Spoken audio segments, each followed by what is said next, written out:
Corporate accounting सबसे पहले syllabus समझा देता हूँ मैं, पेपर का पैटर्न समझा देता हूँ। कोविड-19 का पेपर का पैटर्न मालूम है ना सबको। सबसे पहले शॉर्ट बीट आएगा,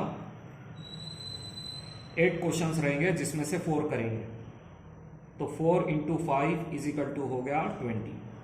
फिर लॉन्ग बीट रहेगा, सेकेंड बीट यानी कि सेक्शन बी, इसमें 10 क्वेश्चंस रहेंगे जिसमें से करने होंगे 4, समझे, 4 आउट ऑफ 10, तो 4 × 15 मार्क्स का एक यानी कि 16। अब वो 10 क्वेश्चंस कहाँ कहाँ से रहेंगे समझाता हूँ मैं। तो पहले तो शॉर्ट क्वेश्चन रहेंगे 1 से लेकर नंबर 8 तक, लॉन्ग क्वेश्चन शुरू होगा नंबर 9 से। तो 9th क्वेश्चन और 10th क्वेश्चन ये दोनों रहेंगे कंपनी लिक्विडेशन से। अब कंपनी लिक्विडेशन में 2 मेथड आए, एक है स्टेटमेंट ऑफ अफेयर। लिक्विडेशन का मतलब होता है कंपनी बंद हो जाना। कंपनी बंद होने के बाद में स्टेटमेंट ऑफ अफेयर बनाते हैं पूरे लिस्ट बना करके। बहुत लंबा मेथड है लेकिन बहुत आसान और इजी मेथड है। दूसरा है liquidator final statement. Liquidator final statement, एक प्रॉब्लम इसका, एक प्रॉब्लम उसका रहेगा, या हो सकता है थ्योरी भी हो।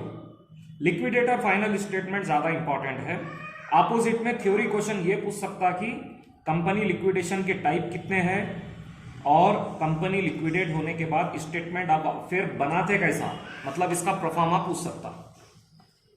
तो स्टेटमेंट ऑफ अफेयर कैसा बनाते सबसे पहले तो अपन asset not pledged as per list A बनाते, फिर लिस्ट बी बनाते स्पेशली प्लेज्ड, स्पेसिफिकली प्लेज्ड। उसके बाद में एसेट होने के बाद में लायबिलिटी स्टार्ट करते, पहले प्रेफरेंशियल क्रेडिटर बनाते लिस्ट सी, लिस्ट डी में डिबेंचर्स, लिस्ट ई में अनसिक्योर्ड क्रेडिटर, लिस्ट एफ में प्रेफरेंशियल कैपिटल, लिस्ट जी में इक्विटी शेयर कैपिटल। इस तरीके से स्टेटमेंट ऑफ अफेयर बनता है। फिर लिक्विडेटर फाइनल स्टेटमेंट बनाने का भी एक तरीका है, एक बॉक्स बनाया जाता, आसान मेथड है। तो 9th question statement of affair, 10th question liquidator final statement. अब नंबर 11 और 12 ये दोनों अमालगमेशन से रहेंगे।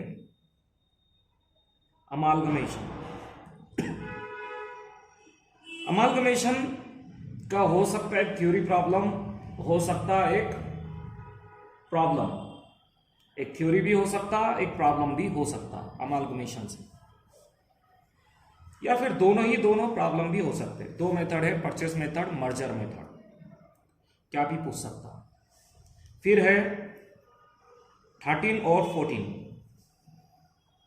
13 इंटरनल रिकंस्ट्रक्शन रहेगा, इंटरनल रिकंस्ट्रक्शन का प्रॉब्लम रहेगा। ये बहुत आसान मेथड है। और उसके बाद में 14 नंबर पे रहेगा एक्विजिशन ऑफ बिजनेस।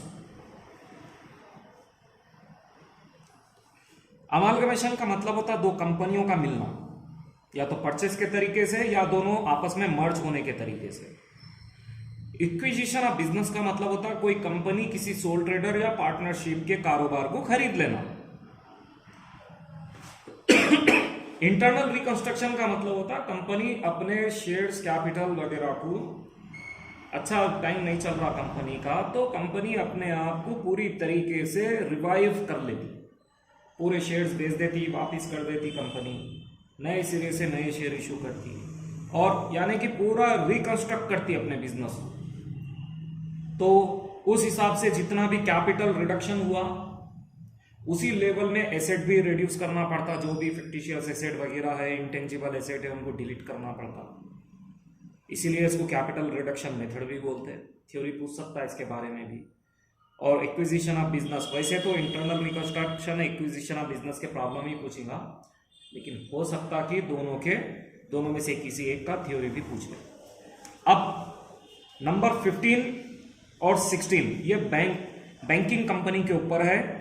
15 में banking company profit and loss account हो सकता, और 16 में बैलेंस शीट हो सकता। शेड्यूल नंबर 1 से लेकर शेड्यूल नंबर 12 तक बैलेंस शीट है। शेड्यूल नंबर 13 से लेकर 16 तक प्रॉफिट एंड लॉस अकाउंट है। या तो बैलेंस शीट, अपोजिट में प्रॉफिट एंड लॉस, यानी कि एक प्रॉब्लम तो प्रॉफिट एंड लॉस, एक प्रॉब्लम बैलेंस शीट पक्का। अगर थ्योरी में पूछना भी चाहे तो वो शेड्यूल्स के बारे में पूछेगा। प्रॉफिट एंड लॉस कैसा बनाते दिखाओ, शेड्यूल्स के बारे में एक्सप्लेन करना, प्रोफार्मा डालना। बैलेंस शीट भी उसी अंदाज में पूछ सकता। अब है 17 और 18, इससे आपके अब तक 8 क्वेश्चन हो गए, अब ये 9 और 10वां क्वेश्चन है। 17 नंबर पे आपको लाइफ इंश्योरेंस का प्रॉब्लम पूछ सकता। वैसे ही इसमें 3 चैप्टर है, 5th यूनिट है ये, life insurance, general insurance, insurance claim. लेकिन 17 नंबर पे आपको लाइफ इंश्योरेंस का प्रॉब्लम पूछ सकता। अपोजिट में जनरल इंश्योरेंस या फिर इंश्योरेंस क्लेम का प्रॉब्लम पूछ सकता।